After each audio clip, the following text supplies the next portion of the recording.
जय श्री कृष्ण, राधे राधे। कैसे हैं आप सभी। अभी चल रहा है सावन का महीना और इस सावन के महीने में ढेरों ऐसी तिथियां, ऐसे व्रत आते हैं जिनको हम करते हैं। तो ऐसे ही एक तिथि आने वाली है हरियाली अमावस्या। तो उम्मीद करते हैं कि वीडियो के आखिरी तक आप जाएंगे और हरियाली अमावस्या की कथा जरूर सुनेंगे। और अगर आपने अभी तक मेरा चैनल सब्सक्राइब नहीं किया है तो सब्सक्राइब कर लीजिए और वीडियो को लाइक जरूर कर दीजिए। एक प्यारा सा कमेंट जरूर करना ताकि हमें पता लगे कि आप सभी हमें सपोर्ट करते हैं। तो चलिए जानते हैं कि इसकी पूरी जानकारी क्या है। हिंदू पंचांग के अनुसार हर वर्ष श्रावण मास में पड़ने वाली अमावस्या तिथि को हरियाली अमावस्या या श्रावणी अमावस्या भी कहते हैं। ये तिथि भगवान शिव को समर्पित होती है। धार्मिक दृष्टि से श्रावण मास की अमावस्या विशेष फल देने वाली मानी जाती है। श्रावण अमावस्या पितृपक्ष की शुरुआत का प्रतीक है। इस दिन पितरों का श्राद्ध करना एवं उनके नाम का तर्पण करना अत्यंत फलदायी माना जाता है। इस साल श्रावण अमावस्या कब है, इसका क्या महत्व है और इस दिन करने वाले दान का क्या महत्व है। तो हरियाली अमावस्या, तो चलिए शुरुआत करते हैं हरियाली अमावस्या से, यानी कि श्रावणी अमावस्या। हरियाली अमावस्या 4 अगस्त रविवार को मनाई जाएगी। अमावस्या तिथि 3 अगस्त शनिवार को दोपहर 3:50 से प्रारंभ होगी और अमावस्या तिथि का समापन होगा 4 अगस्त की शाम को 4:42 पर। तो हरियाली अमावस्या का महत्व क्या है। तो हरियाली अमावस्या पर प्रातः जल्दी उठकर पवित्र नदियों में स्नान करें। अगर नदी में स्नान करना संभव न हो तो घर पर ही नहाने के पानी में गंगा जल डालकर स्नान कर सकते हैं। इसके बाद स्वच्छ वस्त्र पहने, फिर भगवान भोलेनाथ और माता पार्वती की पूजा अर्चना करें। हरियाली अमावस्या पर पार्वती जी का श्रृंगार करने का भी बहुत अधिक महत्व है। इस दिन शिव जी की उपासना करने वाले जातक शिवलिंग को पंचामृत से अभिषेक करें और बेलपत्र, भांग, धतूरा, सफेद फूल और फल चढ़ाएं। इसके बाद श्रद्धा पूर्वक ओम उमा महेश्वराय नमः मंत्र का जाप करें। तो हिंदू धर्म में अमावस्या की तिथि पर पितरों का तर्पण करने व पिंड दान करने का भी विशेष महत्व है। मान्यता है इस दिन पौधारोपण करने से भी पितर प्रसन्न होते हैं और अपने वंशजों को आशीर्वाद देते हैं। तो आइए अब जानते हैं एक विशेष बात कि हरियाली अमावस्या के दिन हमें क्या करना चाहिए। हरियाली अमावस्या पर विवाहित जोड़े साथ बैठकर शंकर पार्वती की आस्था पूर्वक पूजा करें। इससे वैवाहिक जीवन हमेशा सुखमय रहता है। इस दिन घर के ईशान कोण में माता लक्ष्मी के नाम से भी घी का दिया जलाना चाहिए। इससे लक्ष्मी जी आपके घर पर सदैव अपना आशीर्वाद बनाए रखती हैं। तो हरियाली अमावस्या पर चींटियों को चीनी या सूखा आटा जरूर खिलाएं। इससे घर में धन व सुख सौभाग्य आता है। हरियाली अमावस्या के दिन महादेव को सफेद मंदार पुष्प अर्पित करें। ऐसा करने से पितृ दोष से छुटकारा मिलता है। ये हरियाली अमावस्या के विशेष उपाय हैं जिनको हम आपको बता रहे हैं। तो चलिए आगे बताते हैं। पितृ दोष से मुक्ति पाने के लिए अमावस्या पर गाय को खीर व रोटी खिलाएं। इसके अलावा इस दिन पितरों के निमित्त सरसों के तेल का दीपक भी जलाएं। हरियाली अमावस्या के दिन पीपल, बरगद, केला, नींबू या तुलसी का पौधा अवश्य ही लगाएं।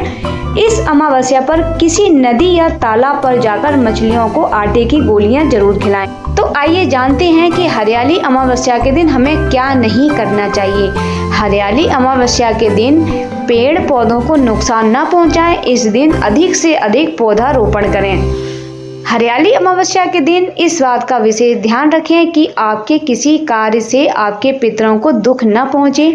अमावस्या के दिन कुत्ते, गाय, कौवा आदि को भूल कर भी किसी भी प्रकार की हानि नहीं पहुंचाएं, विशेषकर तब जब वे सब भोजन कर रहे हों। अमावस्या के दिन अपने घर भिक्षा मांगने वालों को खाली हाथ न लौटाएं। उनको अपनी क्षमता के अनुसार दान अवश्य दें। इस दिन और हमेशा इस बात का ध्यान रखें कि बड़े बुजुर्गों का अपमान न करें। ऐसा कोई कार्य न करें जिससे उनके मन को ठेस पहुंचे। तो आइए जानते हैं हरियाली अमावस्या के दिन हम क्या दान करना चाहिए और उसका क्या महत्व है। इस दिन हम किसी निर्धन व्यक्ति को उसकी आवश्यकता के अनुसार वस्तुएं दान दे सकते हैं। ऐसा करने से आपको कभी भी आर्थिक तंगी का सामना नहीं करना पड़ेगा। इसके अलावा अमावस्या पर अन्न का दान करने से पितरों की आत्मा को तृप्ति मिलती है। इस दिन गेहूं, चावल या ज्वार, धान का दान करने से बहुत पुण्य मिलता है। हरियाली अमावस्या पर किसी ब्राह्मण को भोजन कराकर उसको यथा सामर्थ्य के हिसाब से दान दक्षिणा दें। इससे भगवान शिव के साथ साथ ब्राह्मण का भी आशीर्वाद अवश्य मिलेगा। तो आइए जानते हैं हरियाली अमावस्या की व्रत कथा। तो भक्तों, कथा कहने से पहले हम आपको ये बता दें कि अगर आप इस कथा को पढ़ रहे हैं या सुन रहे हैं तो आपके लिए बड़ा ही पुण्यकारी और फलदायी साबित होता है। तो आइए सुनते हैं हरियाली अमावस्या की व्रत कथा।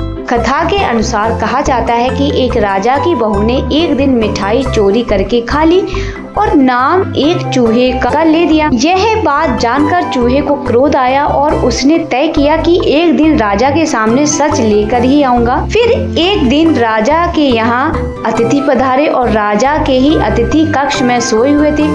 चूहे ने रानी के वस्त्र ले जाकर अतिथि के पास रख दिए। प्रातः काल उठकर सभी लोग आपस में बातें करने लगे कि छोटी रानी के कपड़े अतिथि के कमरे में मिले। यह बात जब राजा को पता चली तो उस रानी को घर से निकाल दिया। रानी प्रतिदिन संध्या को दिया जलाती और ज्वार बोती और पूजा करके गुड़ धानी का प्रसाद बांटती। एक दिन राजा शिकार करके उधर से निकले तो राजा की नजर रानी पर पड़ी। राजा ने महल में आकर कहा कि आज तो वृक्ष के नीचे चमत्कारी चीज है। झाड़ के ऊपर जाकर देखा तो दिए आपस में बातें कर रहे थे, आज किसने क्या खाया और कौन क्या है। उसमें से एक दीपक बोला, आपके मेरे जान पहचान के अलावा कोई नहीं है।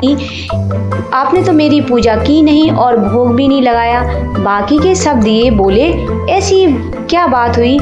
तब दिया बोला, मैं राजा के घर का हूँ। उस राजा की एक बहू थी, उसने एक बार मिठाई चोरी करके खा ली और चूहे का नाम ले लिया। जब चूहे को क्रोध आया तो रानी के कपड़े अतिथि के कमरे में रख दिए और राजा ने रानी को घर से निकाल दिया।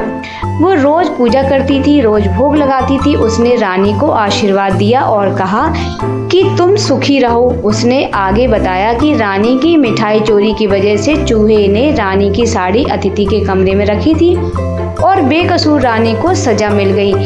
फिर जब सब लोग पेड़ पर से उतरकर घर आए और कहा कि रानी का कोई दोष नहीं था, यह सुनकर राजा ने रानी को घर में बुलाया और फिर सभी सुखी पूर्वक रहने लगे। तो भक्तों, ये थी हरियाली अमावस्या की व्रत कथा। तो हम उम्मीद करते हैं कि आपको ये वीडियो, ये जानकारी जरूर पसंद आई होगी। अगर आई है तो आप मेरे वीडियो को लाइक करिए और मेरे चैनल को सब्सक्राइब करिए। कमेंट करके ओम नमः शिवाय जरूर लिखिए। तो मिलते हैं अगले वीडियो में, तब तक के लिए जय श्री कृष्ण, राधे राधे, श्री हरिदास।